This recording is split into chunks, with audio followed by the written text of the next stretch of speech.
Cela fait quasiment un mois et demi que Nasser Zefzafi a été arrêté. Depuis, d'autres chefs de file de ce mouvement ont été interpellés. On va revenir sur les derniers développements avec Karine Barzega. La colère des Rifins dans les rues d'Al-Hoceima. Au-dessus de la marée humaine, Nasser Zefzafi, un chômeur de 39 ans. Inconnu des autorités et des médias au début des manifestations, il est devenu le chef de la fronde contre le pouvoir. Le visage de la contestation dans le Rif. On est des fils de pauvres, des gens simples sortis dans la rue pour dire non à l'injustice et à la corruption. Tout cela se résume en une seule chose, des revendications sociales, économiques et culturelles et la levée du statut militaire de la région. Pour porter ces demandes, les manifestations se multiplient en mai. Elles sont pacifiques, mais la police intervient en force. Les arrestations pleuvent pour incitation au crime et atteinte à la sécurité de l'État. On est encerclé de tous les côtés par les forces de répression qui entrent dans les maisons pour faire sortir les gens par la force. On se croirait à Tel Aviv ou Gaza. Des forces de l'ordre omniprésentes et actives. Recherché pour avoir interrompu le prêche d'un imam, Nasser Zefzafi est arrêté et emprisonné. On l'accuse de séparatisme. Le Rif tout entier croit à la liberté, à l'humanité et à la justice sociale. Si vous emprisonnez nos leaders, nous résisterons jusqu'au succès de nos demandes. Sili Aziani sera aussi arrêté comme des dizaines d'autres militants. Au fil des semaines, de manifestations en affrontement, le mouvement se durcit. 8 mois de troubles. Jusqu'à l'intervention du roi Mohamed VI, mécontent des retards de développement à Al-Hoceima. Sur ordre du monarque, le gouvernement fait marche arrière. Les policiers se retirent, la tension retombe, les manifestations cessent. Sauf celle pour la libération des prisonniers. Au moins 175 personnes ont été arrêtées. Vu les chefs d'inculpation, certains encourent des peines pouvant aller jusqu'à 30 ans de prison ferme. Oui, je viens de lui dire.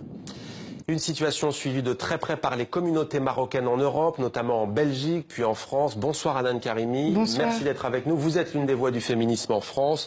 Vous êtes doctorante en sociologie à l'Université de Strasbourg et vous avez décidé de lancer un appel avec la diaspora marocaine, avec les femmes en tout cas, pour appeler à la libération des chefs de file du mouvement, notamment Nasser Zefzafi. Pourquoi demandez-vous leur libération au juste? Alors on demande la libération de tous les prisonniers politiques du Hirak. On estime que leurs revendications sont légitimes. C'est un mouvement pacifique, populaire, qui appelle à des restructurations culturelles, politiques et sociales, économiques également. Et il n'y a aucune raison pour laquelle on les arrête. Ouais. Ils ont violé aucun droit en fait. Pourquoi d'ailleurs un mouvement initié par des femmes aujourd'hui? Alors les femmes en fait ont pris le relais du mouvement et ont appelé, il y a des femmes marocaines, les femmes debout, pour la libération des prisonniers politiques, qui ont appelé à ce que le mois de juillet soit un mois de mobilisation au-delà des frontières du Maroc.